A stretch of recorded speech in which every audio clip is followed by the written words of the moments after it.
I'm going all in. All right, besties. I think that was another epic discussion. People love the interviews. I could hear him talk for hours. Absolutely. We crush your questions, admit it. We are giving people ground truth data to underwrite your own opinion. What'd you guys think? That was fun. That was great. I'm going all in. All right, everybody. Welcome back to the All In podcast. We're trying something new today. You all love when we do interviews. You love the great content that came out of the All In Summit. But you also want to not miss an episode of the four of us talking about the news of the week. So today we are doing our first episode of what we're calling the All-In Interview. What is the All-In Interview? Well, it's two of us interviewing one guest as opposed to 4v1, which is quite unfair sometimes and a little bit unruly. And so we're planning on doing these as an experiment, maybe 10 times a year, since we know you love interviews. And today, we are really excited because we have Jonathan Haidt with us. He is a fearless author of some really amazing books. Friedberg, you have read all four of them. I have read two of them. So why don't you give us your take on these four books, Dave, and then we'll kick it off to John. It's great to have you, John. Thanks for joining us. I know you've done a lot of media lately, and a lot of it has focused on the anxious generation, which has obviously got some really important topical conversations embedded within it and that people are now having because of it. I first read the happiness hypothesis years ago. In fact, in one of our first episodes of the All In Pod back in 2020, I referenced it and I referenced some material from the happiness hypothesis. My general take on the themes of your work is evolutionary biology meets modernity. Does that sound like a reasonable take that the nature of the human being in a modern age causes these really interesting kind of points of tension and conflict and behavioral shifts that maybe are undesirable or that are different than what we've had as a species in the past. And so much of like how we're wired, how our brains work in the context of modern technology, modern society is causing some behavioral system changes that maybe are a bit scary. Yeah. Does that sound like a fair way to describe the art? If you can just do two terms, I'd say, evolutionary biology meets problems of modernity. But if we can add in evolutionary psychology meets anthropology and cultural psychology with a little smattering of sociology in the head of a guy who is just really bothered when he sees systems and institutions screwing up, messing up. And he thinks to himself, wait, if we just did this, it would work better. And so I get deeply involved in what's going wrong with our democracy. And that's the righteous mind. What's going wrong with our universities? That's the Coddling the American Mind and my project at Heterodox Academy.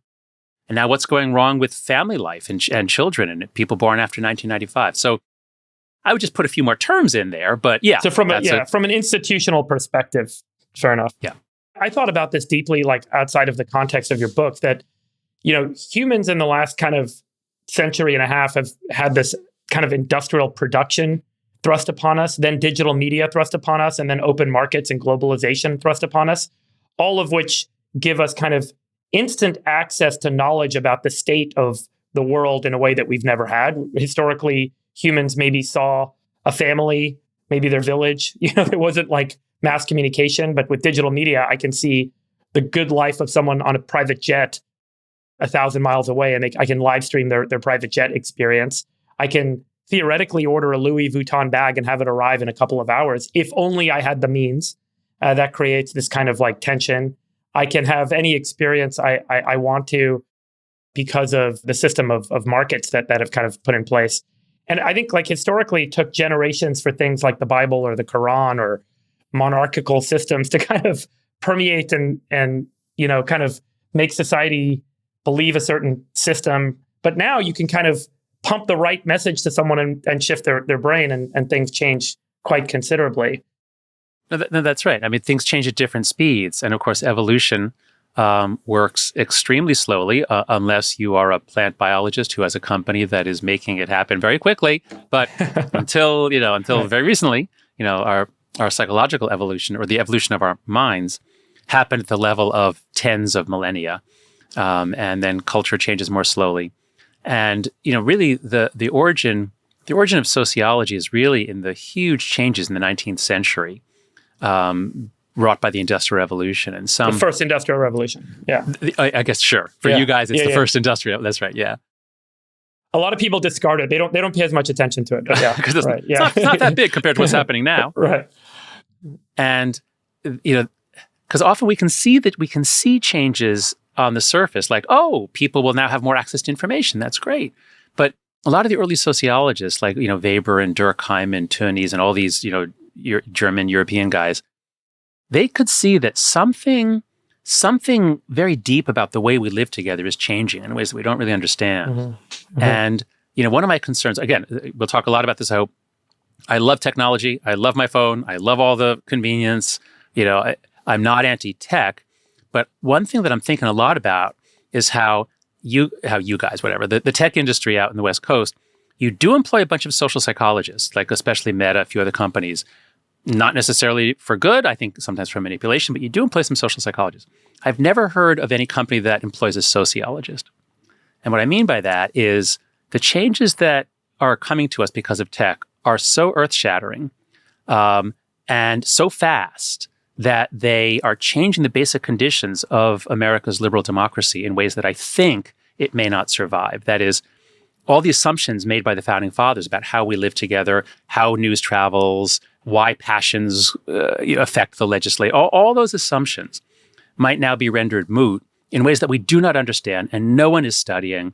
And so anyway, that's just one of my causes for concern. And to bring this from a graduate school class and, the 40,000 foot view you guys are talking about and bring it down to the reality of today, maybe 20 years ago, 25 years ago, a lot of folks were building mobile social applications and they figured out, hey, games, gamification, levels, being in martial arts, going from white belt to yellow belt, scoring, becoming in Dungeons and Dragons, a 19th level wizard or whatever. This becomes highly addicting. And they built it into these products.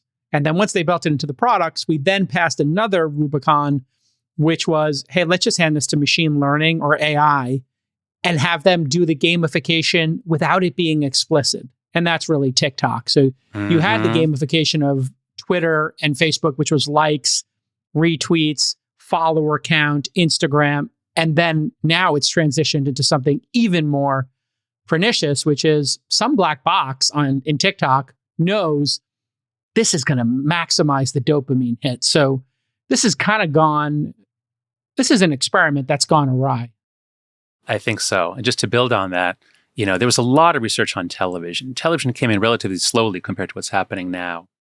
And, television was kind of hypnotic and some kids could watch for hours. I did sometimes.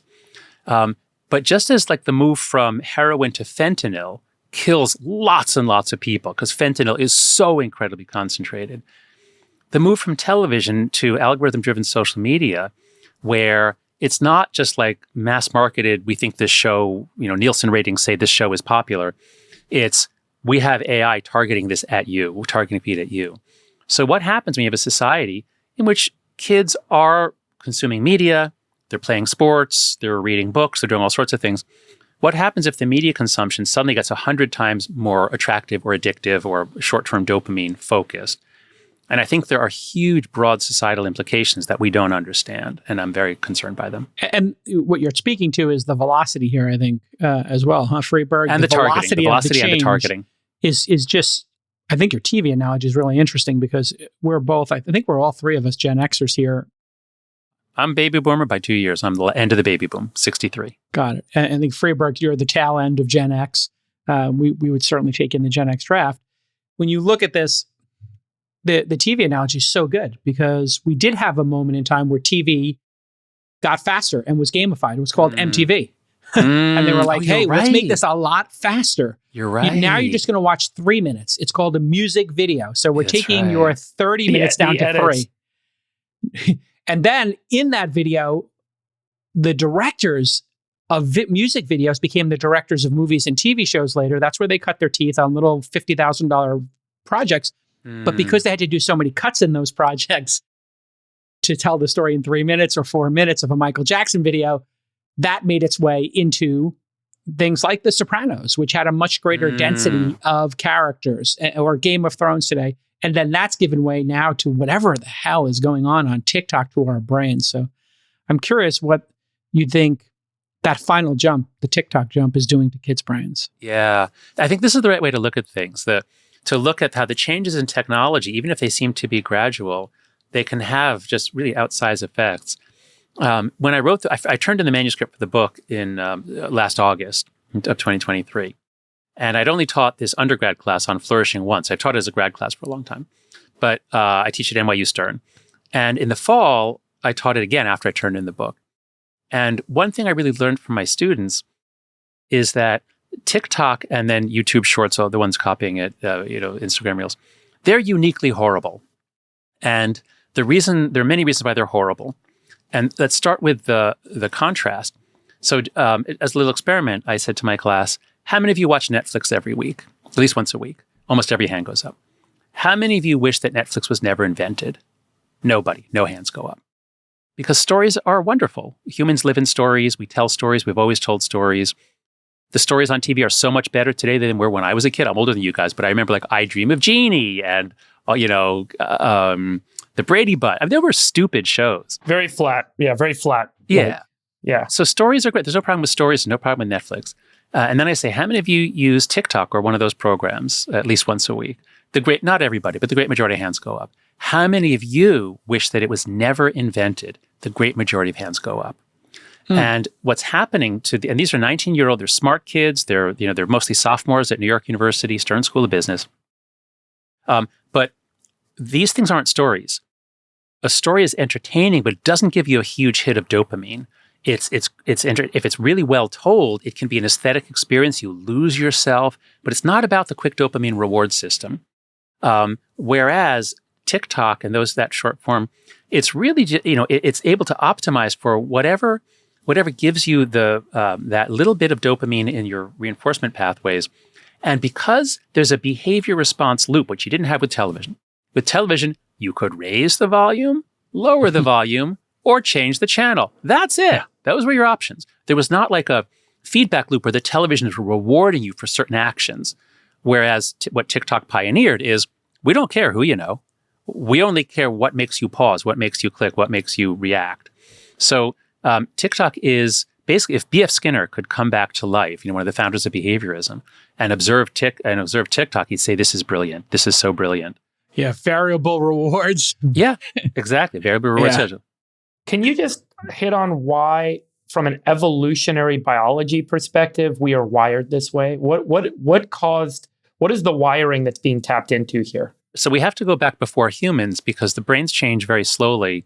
And whatever was built in by the time you get to mammals and primates is the basic architecture of our minds. So we have a reinforcement system which has worked really, really well for other animals.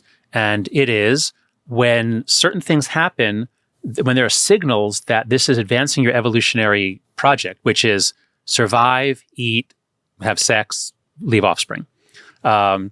So if something happens, you're making progress towards, say, finding a mate, you get a reward and it feels good. And that doesn't make you say, I got my reward, I'm done. The way dopamine works is the neurons, I think it's in the nucleus accumbens is one of the main reward areas. Those circuits that use dopamine, the dopamine says, ooh, that was good, keep going, get more. And that's why potato chips are the way they are, because you don't eat one and say, oh, that was good. You eat one and say, now I want one more than I wanted the first one. So this worked really well for other animals. And by the time you get to humans, that's what we're stuck with, is this. It's very much based on a few sort of imperatives. Another thing which is a little more uniquely human is the need for reputation. And so chimpanzees do have a whole lot going on about status. I mean, so these systems go back before humans. And status is life or death. It certainly is among males especially, it's who gets to mate. So maintaining high status is extremely important. And we certainly see this in adolescents. Adolescents they would gladly do something that knocked a few years off of their life at the end of their life if they could be more popular today. Again, it's the short term. We've got to do the thing that seems so imperative to us now, and that's reputation. So we have, I guess, Dave, you started off that I'm something about evolutionary biology. Yeah, I love evolution. It's like, what is the design manual for humans? And then it's customizable, but what is the design manual? And so once you start looking at things like, reward, reputation, we like outdoor spaces that look like savannas and golf courses. I mean, there's all kinds of stuff you can learn from evolution. And then you can understand what some of these guys hacked. And we have actually, Chamath, I think, is one of the ones who talked. There's a great quote. I think I might even, I think I even quote him in the book. There's a lot of the guys who were in there early, they could see exactly what was being done to hack into young people's concerns for their reputation.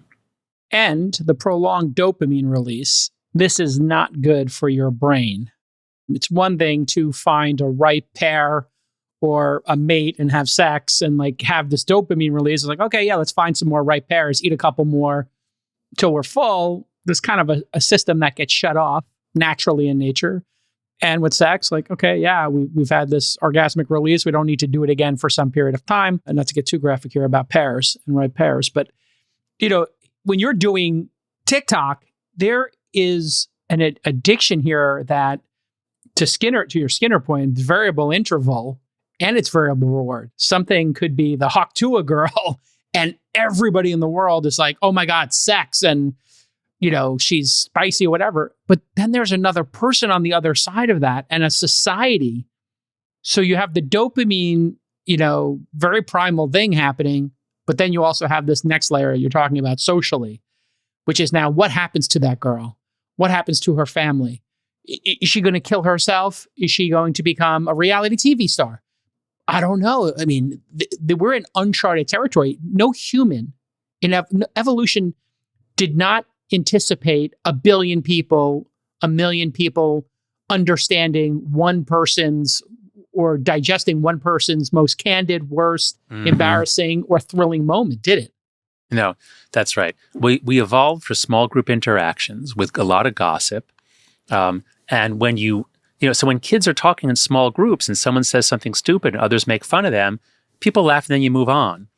But when you put kids on a stage where potentially millions of people could be laughing at them, and they could be the internet topic of the day, and it might last for the whole week, a lot of those kids are considering suicide because when you are being shamed and it seems like you're out, a lot of kids will think of killing themselves because that's a way to relieve the pain. However, and the thing is, look, almost all of us as adults, we see this stuff. If you post stuff on social media and then you read the comments and then you can be upset by the comments. Imagine if you were 12 or 13. Your brain's not developed. You don't have any foundation. And then some permanent solution for a temporary problem seems like a fine idea. That's right. And so I really want to emphasize puberty puberty is one of the key ideas in my book. So in The Anxious Generation, I really focused on, the subtitle is How the Great Rewiring of Childhood is Causing an Epidemic of Mental Illness. So while it's childhood that got rewired, from 2010 to 2015, it is unrecognizable. The change that happened in those 5 years is beyond what anyone could have ever imagined. And the millennials are fine because they were already done with puberty by 2010, largely. And so they had flip phones. When they were going through puberty, let's say ages 11 to 12, it begins typically a little earlier for girls, to 15, 16 is sort of the peak, that's like the it goes on until your early 20s, but it's especially early puberty, the early teens, the mid-teens. That is the period where your brain is literally rewiring. It is literally from back to front, changing over from the child form to the adult form, which is much more competent, but much less flexible. We don't respond to brain damage as flexibly as we did when we were children because everything's locked in. And so the difference between the millennials and Gen Z is that the millennials went through puberty on flip phones. And they used those phones to meet up with each other, and they saw each other, and they got together in person. They made eye contact. They laughed together. They had a recognizably human childhood. By 2015, that's not happening anymore. I mean, things have changed. And so if Gen Z, suppose you're born in 1990, let's say born in 2000. So you're 7 when the iPhone comes out, but that's not so important because the iPhone doesn't change things for the first few years. You're 9 when social media goes super viral, when you get the retweet button, the share button, the like button. The gamification. Yes, exactly. That's right. Social media changes radically beginning in 2009. The status aspect.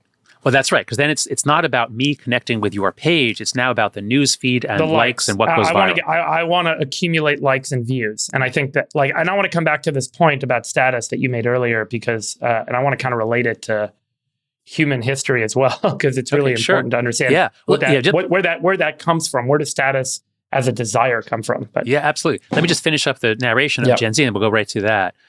So Gen Z had the bad luck that they went through all of puberty. So if you're born in 2000, you are, and let's say you're a girl. 2011, 2012 is when everyone is changing in their flip phones for smartphones. 2010, you get the first front-facing camera on the iPhone, and then Samsung copies that right away. So 2010, you get the front-facing camera. 2009, we got super viral social media. 2012, Facebook buys Instagram, and that's when it really becomes popular. In this period is when everyone's getting high-speed internet. In 2010, most people didn't have it. So the point is, the millennials in 2010 on their flip phones could not spend all day on their flip phones. What are you going to do? Texting, like that difficult texting on the number pad all day long? Nobody did that. But by 2015, Gen Z, you can be on your phone all day long. And half of them say, literally half of American teenagers say that they are online almost constantly. So if they seem to be talking to you, they're thinking about what's going on their phone. If they're on the bus, next to other kids, they're on their phone. If they're in class and the teacher's talking, they're on their phone. Which, let's be candid, watching the funniest thing that happened on planet Earth in the last hour is by definition going to be funnier or more entertaining than the three of us having a burger. That is a great way to put it. I'm going to take that line and try to remember to credit you for it. Watching the funniest thing. Okay, watching the funniest thing. That's great. Yeah. Yeah. And so can you blame them, right? It was kind of like... This is my point about instant access. I've always had this belief that the Zen Buddhists got it right. They always had it right. There are two key aspects of human nature that if you can address those, you solve all the world's problems, which is desire and dualistic thinking. Tell me more. What do you mean? If you solve those two things, so desire, yes, Buddhism's all about cutting off desire. And the aspect of desire that plays out in this context is I, at any given moment now, have access or can create a desire for something that I would, if I was sitting in a village without a phone, I wouldn't have a desire to be on a private jet. But now I'm sitting on this phone, I'm seeing this funniest moment or this most beautiful person or this incredible experience that I am not a part of. I am not in. I don't get instant desire creation for me. So the dopamine aspect I also question as anticipatory. Because I think, I don't know if it was your book or some other research I've read about dopamine being released in anticipation, not necessarily in the satisfaction of acquisition. That the acquisition of something always feels a little bit, okay, I got it. Whereas the moment right before you get it is when you get the best dopamine. That anticipation is really... It is the experience of taking a scoop of ice cream. And John, as a fellow East Coaster, I grew up in Brooklyn and went to Fordham and spent my first 30 years in Manhattan and Brooklyn.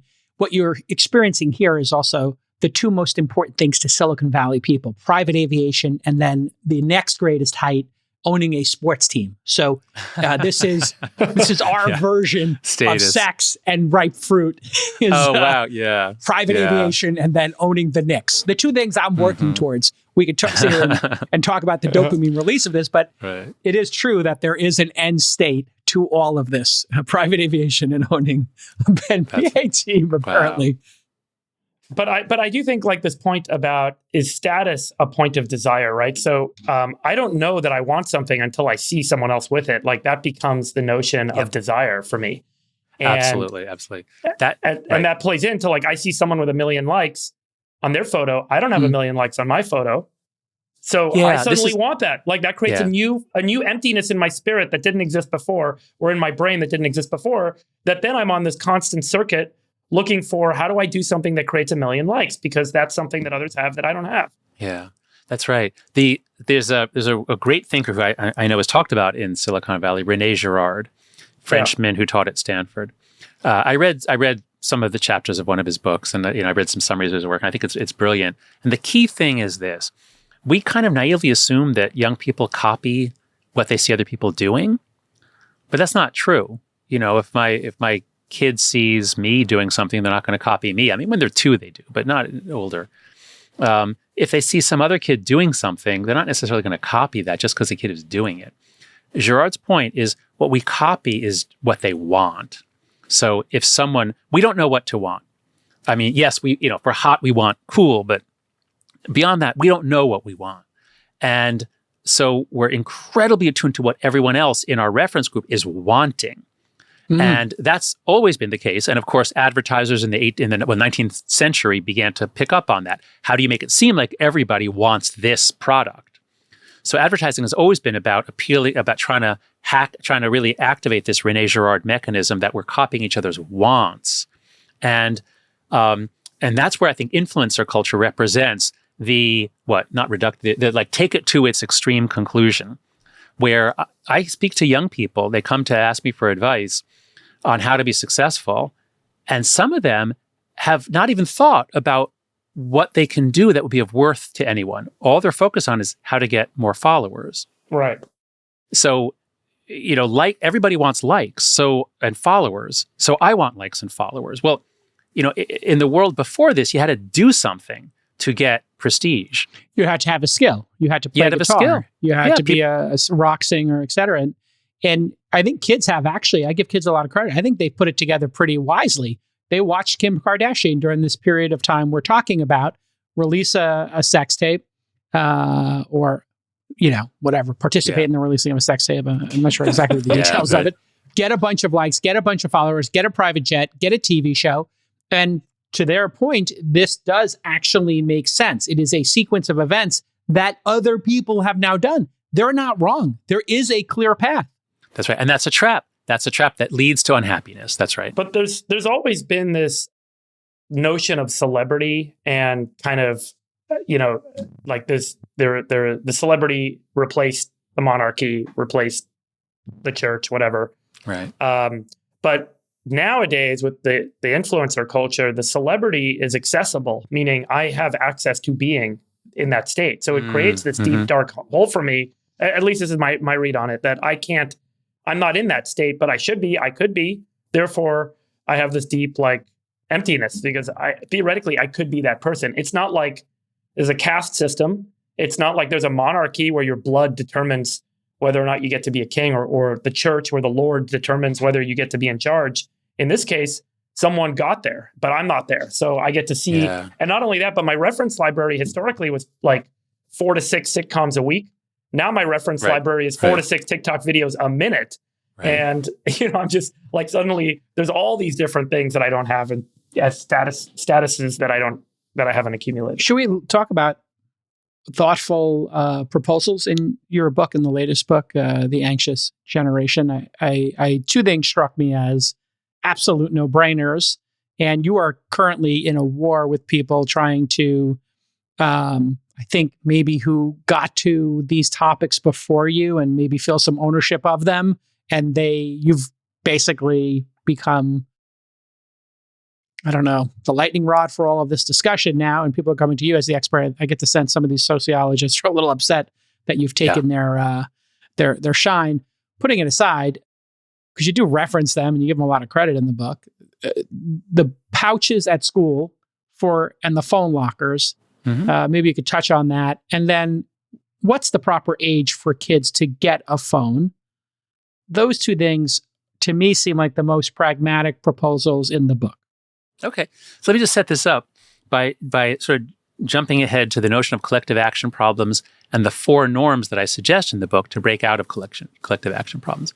So the clearest collective action problem is any kid who doesn't get a phone is left out. And so the kid says, "Mom, I'm the only one without a phone.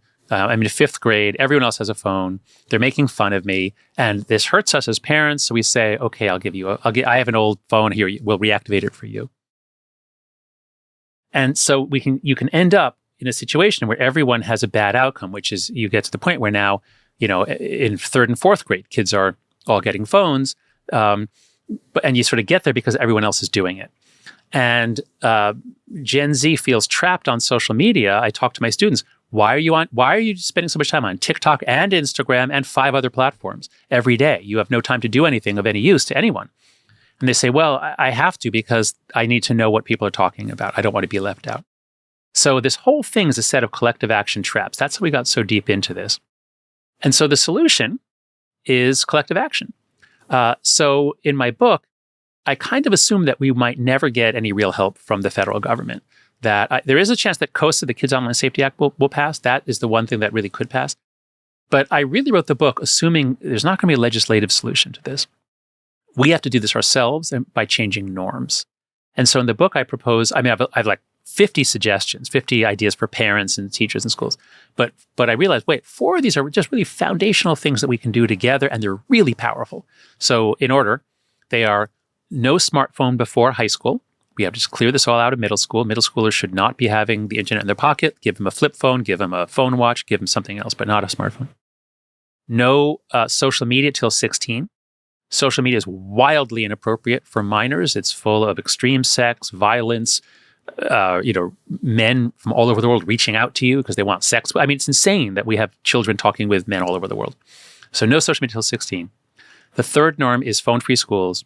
Lock up the phones in a yonder pouch or in a phone locker in the morning. They get it back at the end of the day.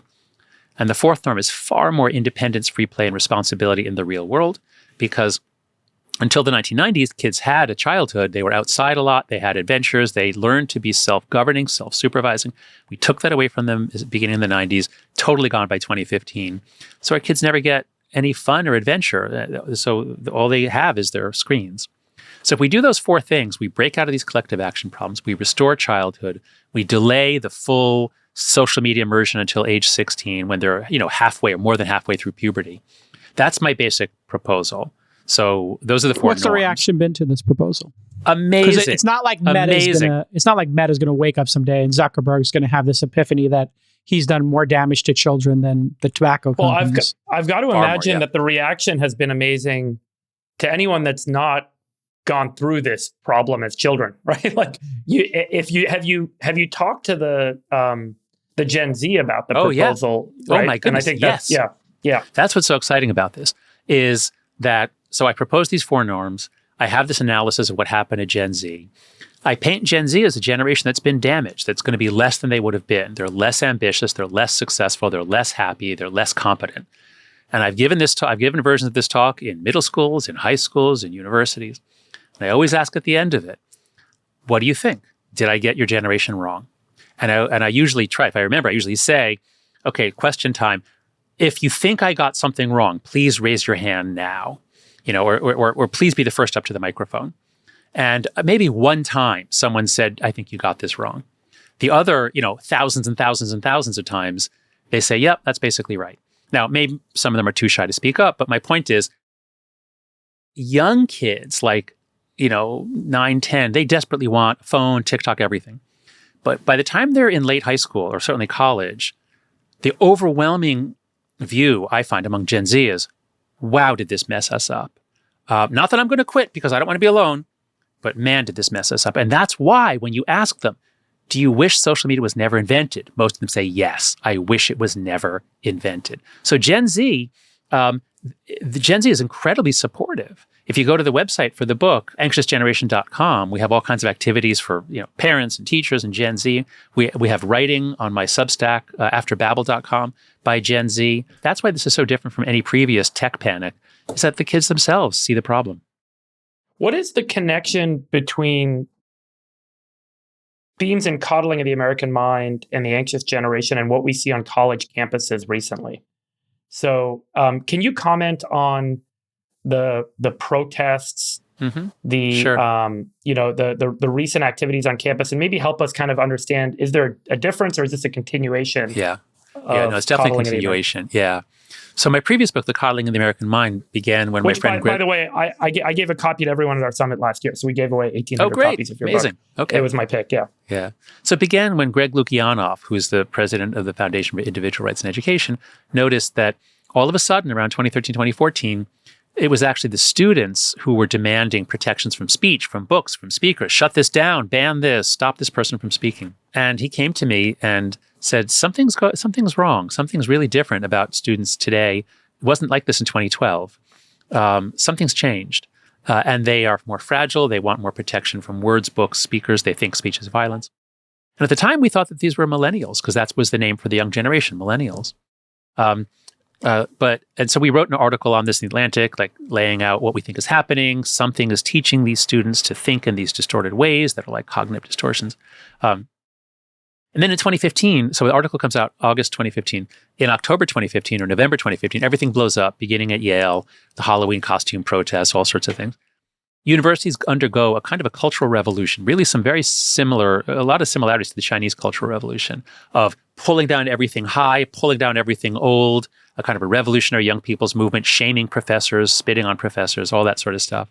Now, so what's the continuity today? One of the worst things that the leaders did back then, the university presidents, is they did nothing. Students would shout down speakers. No one was ever punished for shouting down speakers, even when they used intimidation. Claremont McKenna, Claremont McKenna did punish some students in 2018, but hundreds and hundreds of shout downs, no one ever punished. The message was, as long as you're protesting for social justice, you can break the rules, you can use intimidation, you can shout people down, you can bang on glass and make people afraid for their lives.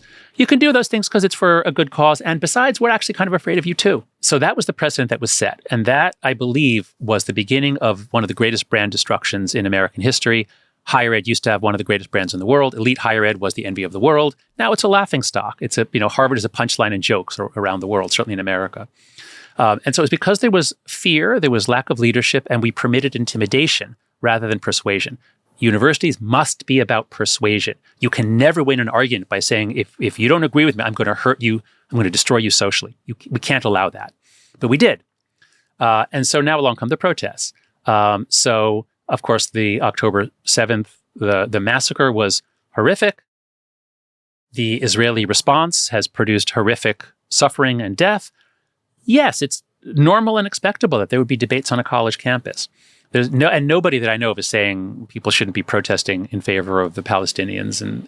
But the question is really about the encampments and other efforts to disrupt the functioning of the university, to pressure the university to make a statement pro-Palestine or anti-Israel, or to divest from Israel.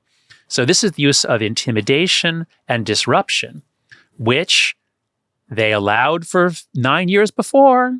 They said since 2015, as long as you're protesting for social justice, you can do whatever the hell you want. We're not going to punish you for anything.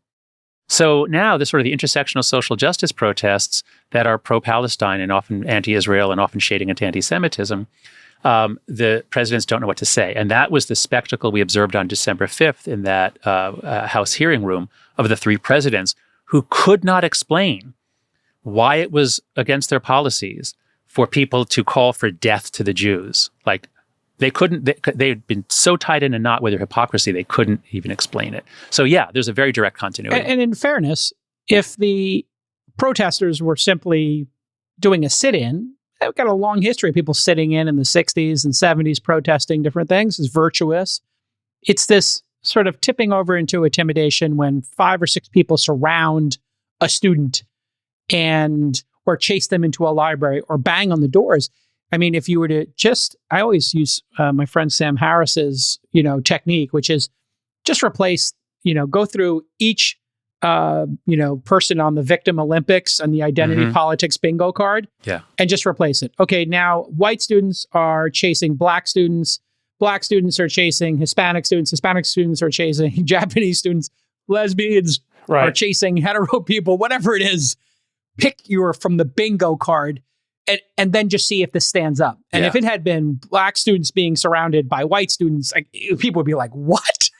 That's right. Exactly. This is my point about dualistic thinking. The whole core of the Zen Buddhist approach is to get rid of the sides in a system. But can you talk a little bit about this oppressor-oppressed concept and how critical it is to social behavior and now social evolution? I've thought a lot about this over the last year, and I feel like so much of human societal development, politics, purchasing behavior is all driven by this concept of oppressor and oppressed, which can be approximated as the haves and the have-nots. And at any given moment, I can feel like a have-not to some other have. And theoretically, I'm a have to someone else who's a have-not. My have-not identity drives me to purchasing, to getting likes on Facebook, to changing who's in office, to deciding which company I should spend money on and which company I should not spend money on. And that this notion extends its way into feeling oppressed, meaning there's a system in place that's keeping me from having something that someone else has. And maybe you can talk a little bit about, has this changed? Has this always been in human psychology? is this changing because of modernity and why? Would be great. Good. No, that's right. And that's another point of continuity from the coddling. So the central idea of the coddling was that there are three great untruths, ideas that are so bad that if any young person believes all three, they're almost certain to be depressed, anxious, not amount to much in life. And those three are, what doesn't kill you makes you weaker. So avoid stressful experiences, avoid speakers who are going to say things that you hate. Don't expose yourself. Always trust your feelings. Your feelings are right. If you feel offended by something that someone has offended you, and someone has to do something about this, someone has to punish that person. And the third, to your point about duality, is life is a battle between good people and evil people. And this is the distortion that's caused the most human misery. I mean, this is a normal thing people do. This is part of being a tribal species.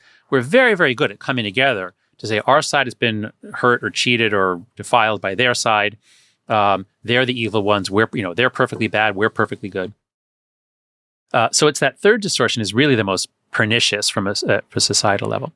Now, what you just said before about the haves and the have-nots, that's what the left used to be about from the time of Marx or the French Revolution even. Until the 1950s or 60s, it was about the haves versus the have-nots. And the left was the one that stood up for the have-nots. And the left, stood up for the poor and the people. But we go through a period in the 60s and 70s of the conversion away from a sort of a Marxist idea based on economics to something, is it a little bit Marx? Is it Michel Foucault? There's different intellectual heritages here, where now it's all about power. It's not haves or have-nots, it's power.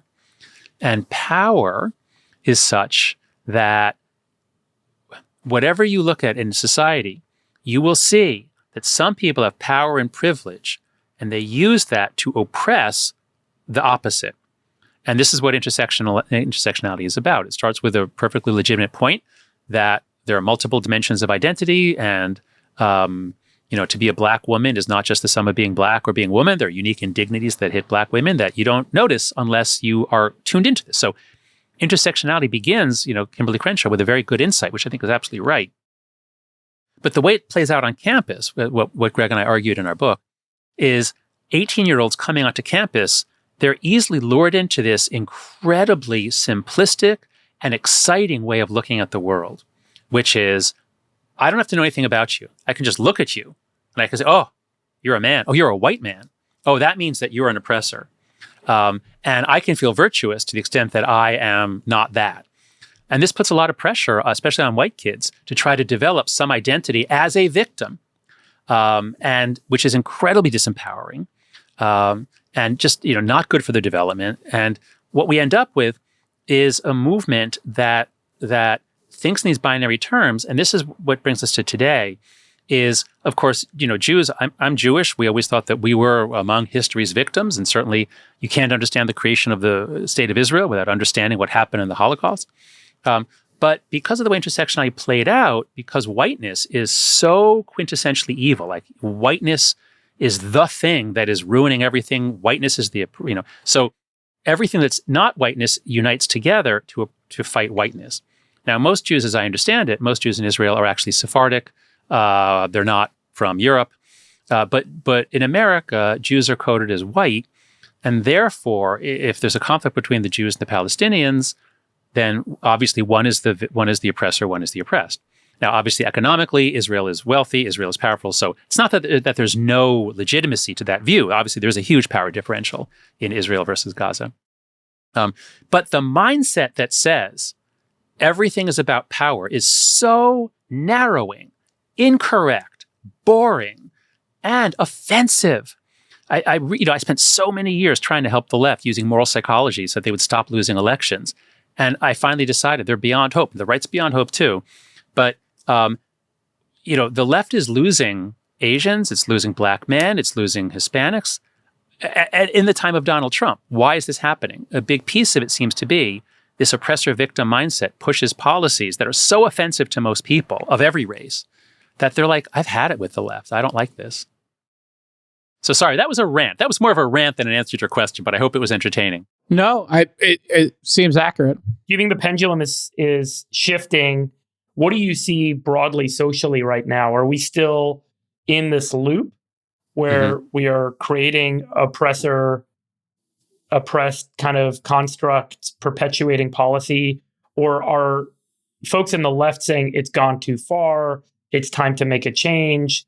Now folks are feeling, because I've seen a lot of folks that have traditionally been, I'm not a politics guy, and I'm not in a political party or anything, but I've seen like a lot of folks who I know who are traditionally Democrat voters who are now Republican voters after what's happened over the last couple of years. Surprisingly, shockingly, would have never sworn that would have been the case 10 years ago. No, are things changing now? Is that sort of shift going to be what pulls things policy-wise the other way? Yeah, I think things are changing. So at least you have to look institution by institution. And so at least on campus, things got insane in 2015. I mean, it was like the Cultural Revolution began in 2015. It wasn't like this in 2012. And I started a group called Heterodox Academy. If there are any professors listening to this, please join Heterodox Academy. We advocate for viewpoint diversity among professors. We think that we shouldn't all think the same. We shouldn't all be on the left and progressive. And every year since 2015, things got worse and worse and worse. And especially 2020 with COVID, and then especially George Floyd, a lot of progressive ideas got supercharged. Ibram Kendi became the patron saint. Everything was about anti-racism. So that's when things really became completely bonkers. Not just on campus, but in journalism, in museums, firing all the white guides, and just crazy stuff was happening 2021, 22. Many businesses went that way, but businesses have to actually make money. And so by 2022, a lot of businesses were rolling it back. They're saying, whoa, this stuff is terrible. This is not making life better for members of minorities. This is actually just turning everyone against everyone. We all hate this. So business has begun definitely moving away from all this stuff. Universities, we're not really moving away until December 5th. I think December 5th, that hearing was so humiliating for higher ed. I think a lot of us feel much freer now. We feel like, you know what? The intersectional, the people who will destroy your reputation if you question them, they're on the defensive now. We don't hear much from Ibram Kendi anymore. We don't hear him referred to very much anymore. So I think that at least even on campus, the pendulum is swinging. I was afraid it wasn't a pendulum. I was afraid it's more like a tower that just falls faster and faster. But I do think, because the great majority of professors and presidents are true liberals. They're on the left, but they believe in free speech. They're not illiberal. What I think has happened on the far left and the far right, we have illiberalism. So that the far left is not liberal. The far right is not conservative. And most of us, the 70% in the middle, are actually pretty reasonable people who could live together, but we're all afraid of the extremes. But we're less afraid of the extremes now than we were a year ago. Because cancel culture has ended, essentially, and like the left took it too far and the right took it too far. Is that what's You have to look institution by institution. And so in institutions that are governed, that are dominated by the left, and that is all the knowledge-creating institutions. So it's journalism, the arts, media, universities, most of the scientific establishment, other than the hard sciences. In all those areas, yes, I think the left took it too far. We went into a point where everything like chemistry has to be about anti-racism and everything has to be about race. And that was just kind of nuts. So I think there is a kind of a move to You've obviously never dealt with plutonium, very racist element. Yeah, right. Plutonium, very racist element. Yeah. Just subtly racist. Can you talk a little bit about what traditional liberalism and conservatism should looks like? Because a lot of people in our public audience, a lot of people I talk to, they're confused now about the terms because so much of traditional liberalism feels illiberal because of your point about far left behavior. Traditional conservatism feels illiberal because of far right behavior. What is the difference between the two, and kind of help us bring balance to the force? So I'll answer your question as a psychologist, which is one of the amazing discoveries in psychology since the 80s is that almost everything about our personality is partly heritable. And if you have an identical twin separated at birth, you never met. But if you're very much on the left, your twin probably is too. Something about our brains make us predisposed to the right or the left. And it goes back to openness to experience and conscientiousness, a few personality traits. But basically, there's a liberal or progressive sentiment that says, it's captured by this Robert F. Kennedy quote, "Some men see things as they are and say why. I dream things that never were and say why not." So progressives historically are the people who look at existing institutions and say, why don't we change this? Like, why don't we have some other thing which might be more just? So progressives are always pushing for progress, for change. But then the wisdom of the right is to say, you know what? We may not understand our institutions, but if we just go changing them willy-nilly, it's going to be a disaster because we don't understand what we're doing. In fact, I opened our conversation with that. That's actually something I learned from reading the conservative intellectuals, going back to Edmund Burke. You can't just go messing with institutions and expect it to work out well. So a good liberal democracy is one in which you have some people pushing for change. You got other people saying, slow down, like not so fast, like let's be careful about this. And that's William F. Buckley's famous quote about National Review is going to stand athwart history yelling stop, or at least slow down. So that's great. Like you have a car with a gas pedal and a brake, like you need that. And what happens when there are no conservatives? What happens when there's no one to say slow down? You know, progressive revolutions have an almost perfect record of disaster. I mean, it always descends into chaos and economic chaos yeah. and cruelty. And what happens when there are no progressives, when it's all conservative? You tend to get much more repressive, certainly LGBTQ rights. I mean, you get very predictable pathologies on either side. And part of my analysis, what I think has gone wrong in our country, I'm very focused on what social media has done to society as well as to Gen Z, is there always was a distribution where most people on the left are reasonable left. They're progressives. They're true liberals. They believe in a John Stuart Mill vision of a society in which people are maximally free to construct lives that they want to live. That, I think, is the heart of the liberal vision, a liberal society. And on the right, you have conservatives who generally believe in tradition, family, group loyalty, religion, the things that bind us together and limit bad behavior. This is Thomas Sowell talking about the constrained vision of humanity. Right. So that's all healthy. And then you always have some far left radicals who they become Maoist in one generation, they become Robespierre in another they chop off heads, Right. prone to violence on the far left. You got a group prone to violence on the far right that are reactionary, that are authoritarian. And let's say there was some distribution. Now then along comes Twitter, along comes Facebook, along comes social media. What happens? Mark Zuckerberg used to say, how could it be wrong to give more people more voice? That sounds great. But what if you're not giving the disempowered more voice? What if you're not giving everyone voice? What if you're bringing everyone into the Roman Colosseum and saying, okay, let's fight it out for the entertainment of the people in the stands? And the great majority of people don't want to fight with swords. They just go quiet. And some people pick up the swords like, yes, let's go. And so the far left becomes super empowered, the far right becomes super empowered, and the center left and the center right go silent. And that's what I think is, that's, I think, a real disaster for our country. I think that was like such an excellent commentary for people to hear. I want to ask one follow-on, which is, why has liberalism and conservatism in some aspects switched? So one of the things I think a lot of folks observe is that modern liberalism is a lot of redistribution, equality for the oppressed, bring everyone up to the same outcome, the same level on an outcome basis, which limits the freedom and flexibility of others. It limits free markets, for example. More taxes, more regulations is one way to characterize that conservatives will say. More taxes and more regulation is not John Stuart Mill. It's not more free market enablement. And then on the flip side, this idea of conservatives want to have less government, less regulation, less taxes, which can drive more inequality of outcome, et cetera, can drive, in fact, fundamentally, and I believe this very deeply, free markets drive progress, technological progress and social progress. And as a result, by getting technology out, the most disempowered benefit the most by new technology. They can progress more than the wealthy can progress. And so why has that flipped? Why is conservatism and liberalism in some aspects flipped? And when did that happen? Yeah. So don't think of it as though liberalism and conservatism have flipped. Think of it as though the left and the right have really changed.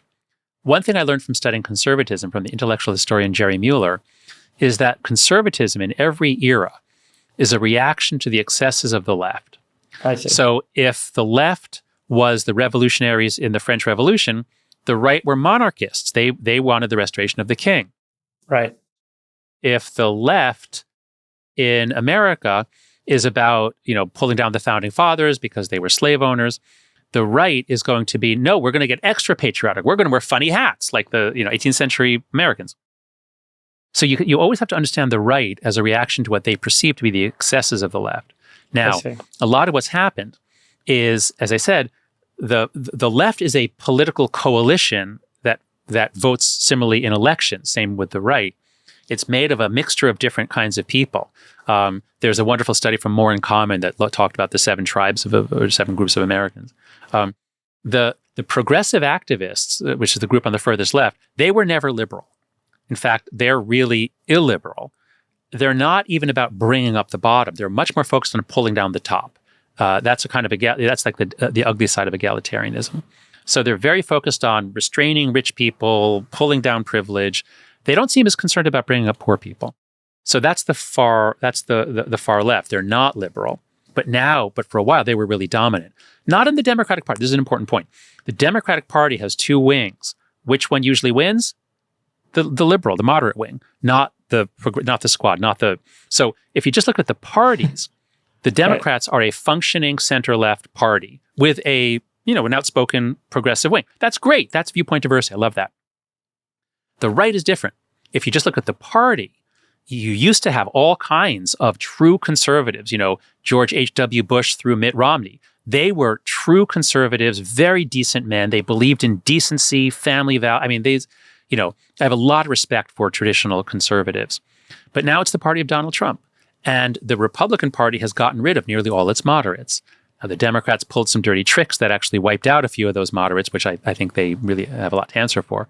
But my point is, if you just look at the parties, the Republican Party has been gutted of its moderates. And now they do crazy, insane things like, let's work really hard to solve the immigration problem.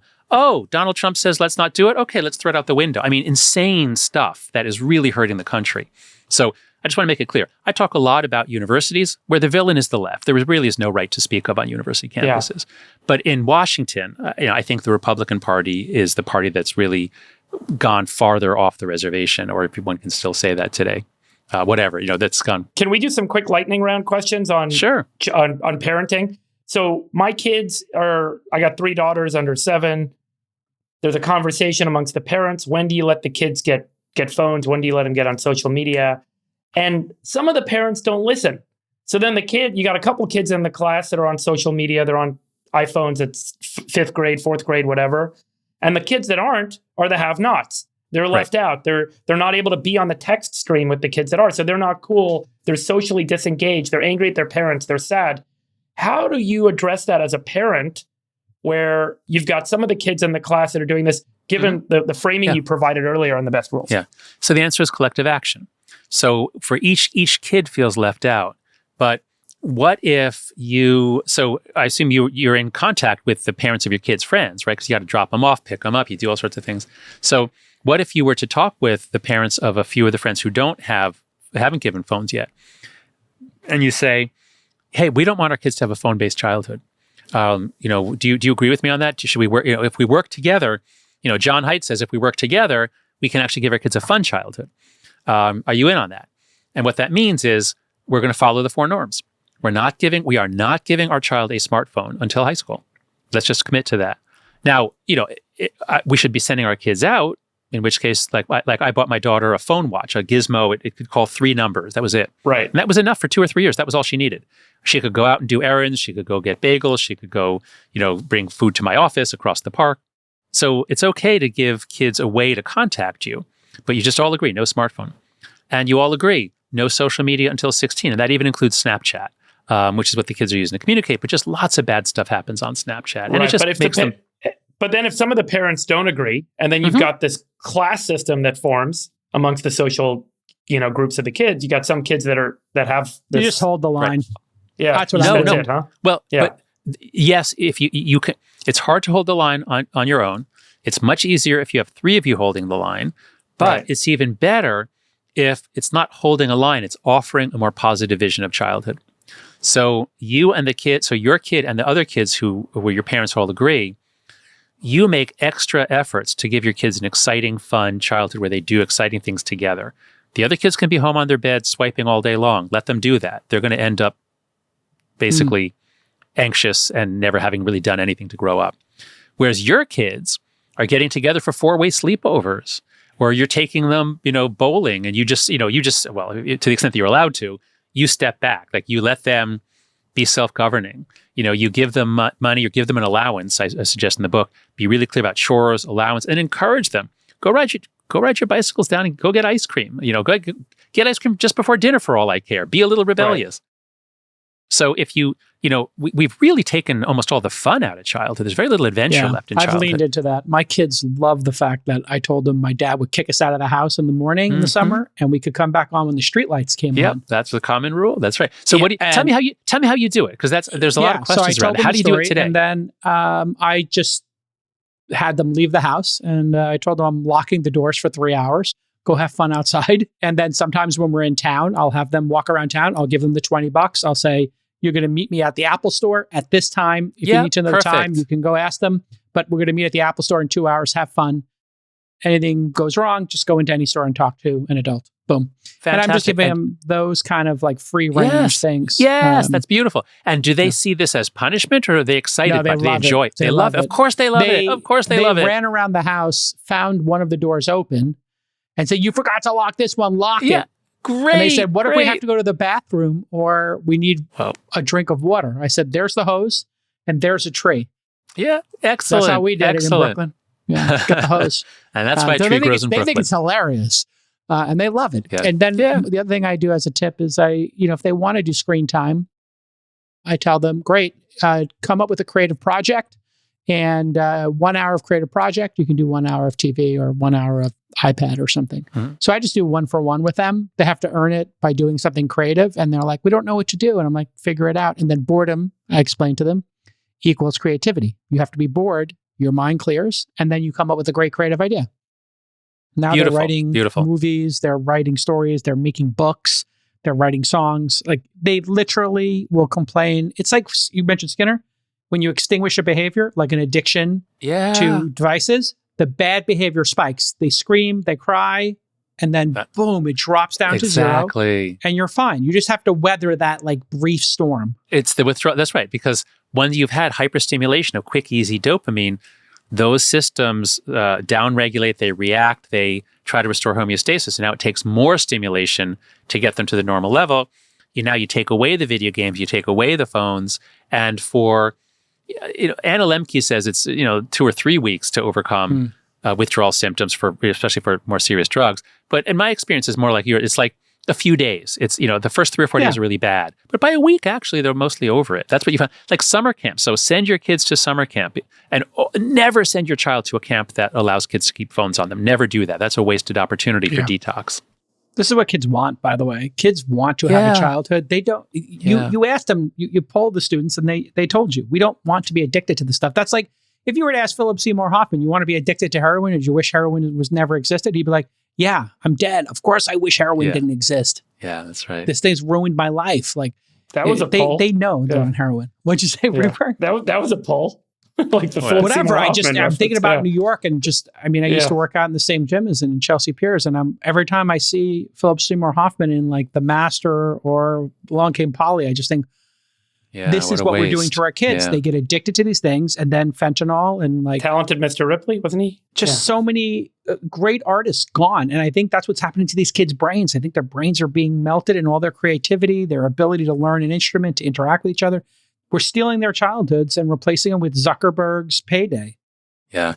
For the heavy users especially. I mean, I try to avoid saying brain melted. I try to be a little more precise. For the heavy users, and this is the thing, about 5, depending how you measure it, about 5 to 12% of the boys do become problematic users of video games. So for most boys, video games are okay. They're a lot of fun. And I wouldn't say video games are melting most boys' brains. But 5 to 12% is a lot of boys to lose. And these are boys who are spending, 3, 4, 5 hours a day on video games for years and years and years. They don't develop social skills. They don't develop dating skills. Yeah, these boys, I think, are. That's right. Exactly. Yeah, it's just it is. You may not like to say you're an NYU professor. It makes these kids really weird. I watch these kids who are addicted to TikTok and addicted to video games. They get really socially weird. They can't make eye contact. They can't have a conversation.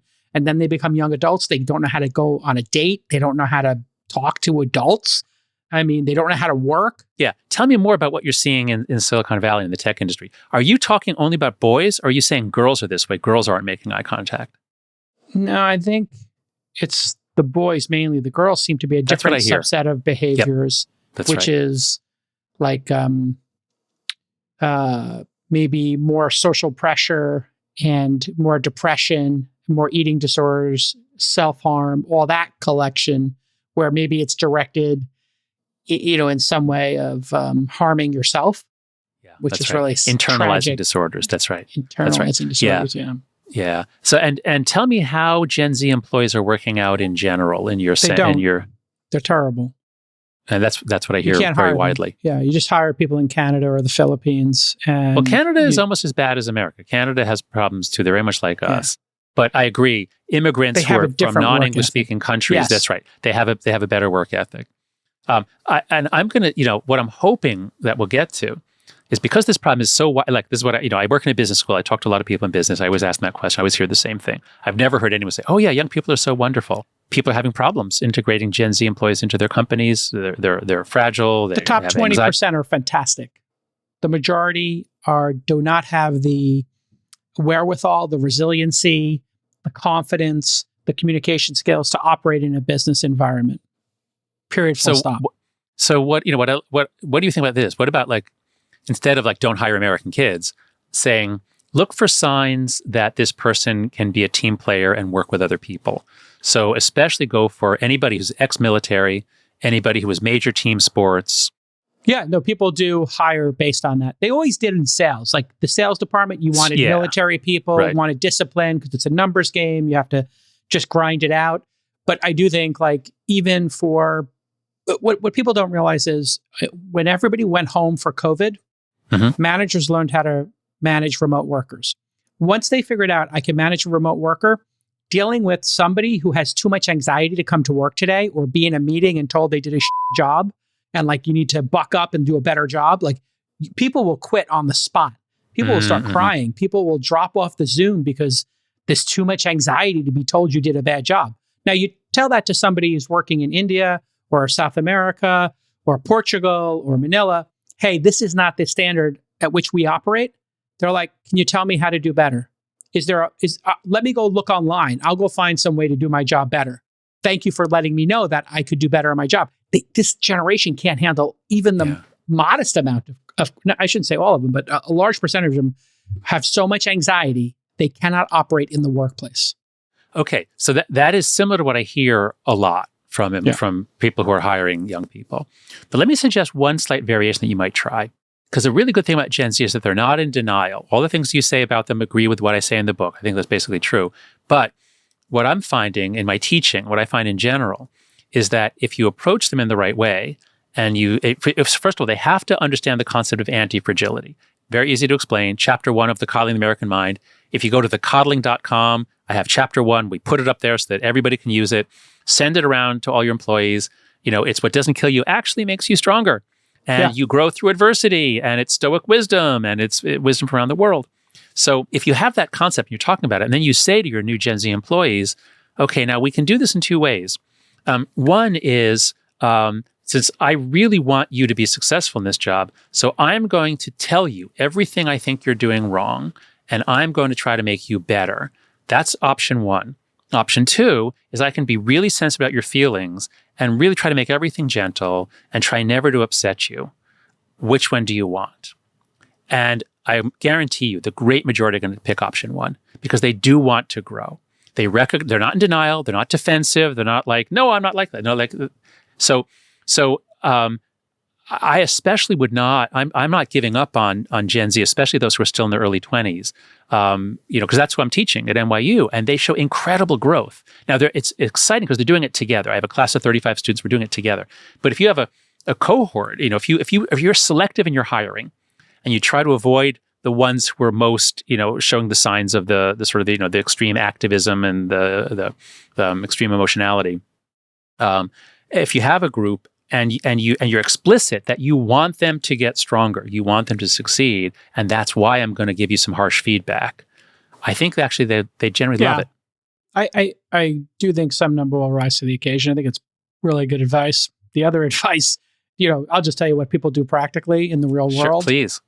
Hire 3 people, expect that one's going to be fired in the first 6 weeks because they present well in an interview, but they're going to have a panic attack, or they're just going to don't have the work ethic to be successful in an intense field like venture capital or a venture-backed startup.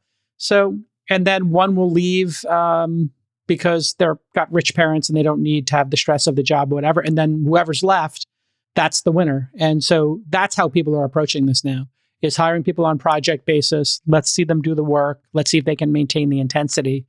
And that's really is like, if you were monitored and helicopter parented and you didn't go to the store on your own and you didn't get lost and you didn't have somebody steal your money, or, you didn't get in a fight in the schoolyard, or you didn't play tag and, didn't get picked for dodgeball, you got smashed in dodgeball and they bullied you. If you didn't have all those experiences that are formative, you're not going to survive in the corporate world. There's no time. There's no time to teach you how to, get smashed in the face, with a dodgeball. That should have happened in 12 years old. It's going to be tough for them. I think you're doing God's work trying to get them back on track. Well, let's hope that parents and schools realize, the truth of what you're saying, and we get to the point where, college admissions and hiring is not just going to go for the high GPA and the full resume of extracurricular activities. They're going to go for signs of being a free-range kid. They're going to go for signs that you traveled alone, you traveled on your own for 3 months someplace, when you were 18 or 19. They're going to go for signs that you actually can handle adversity. Yeah, I'd like to see your project work. I see an NYU or Florida, I see any Ivy League school degree or something like that. You're going to think, oh my God, this person's going to come here and start a union, a movement. Yep. They're going to distract everybody. This is why Coinbase and other folks are just saying, we're here for this purpose. If you're here for this mission and this purpose. Anything else you want to do on your own time, it's your business. But that's right. I've got to give major kudos to Coinbase. They were the first one. Armstrong, he was the first one to really put that out there. Yeah, and a lot of companies followed. Yeah, that's and now right. It's but the he standard. was right. Now it's the standard. Yeah. Hey, you're here. The random group, there's like a random channel on Slack that is like one of the default channels. That's where chaos occurs. The first thing you got to do is delete the random channel. There's no random here. We're here to work. Yeah. There's no, side hustle, random, your politics, whatever indigenous group, whatever group that you care most about. Yeah, that's called the weekend. We had a word for that in Gen X. That's your weekend. At 5 o'clock on Friday, you could start thinking about that. The rest of the week, you're focused. Anyway, I'm old school. Gen X, I'm old school now. It's so great to have you on here. The books, Coddling of the American Mind, Anxious Generation, and the first 2. Buy all 4, everybody. That's the message you should get here. Stop what you're doing. Get the audiobook. Books are the greatest deal in the world. $10, $15. You get a ton of knowledge. And hopefully this podcast inspires you, whether you're a parent, educator, or a young person, to just understand what's going on here. John, you're a great guest. Thanks so much, guys. I just want to put in just a quick note. To learn more, go to anxiousgeneration.com is the website for the book. Afterbabble.com is my Substack. We put a lot of research, a lot of writing. And letgrow.org is an incredible organization that we created with Lenore Skenazy to give parents like you more help, more ideas on how to give your kids a free-range childhood. I have been all over that website. Lots of great ideas there. Yeah. So I hope if there are any philanthropists in the audience who are willing to, it's a tiny little organization. We could do so much more if we had some money and could hire more staff. There you go. I'm going to go make a donation now. Letgrow.org. Fantastic. Let your kids grow. Exactly. And let us know what you think of the All In interview, everybody who's a fan. John, you were amazing. Great guest. Thanks so much, guys.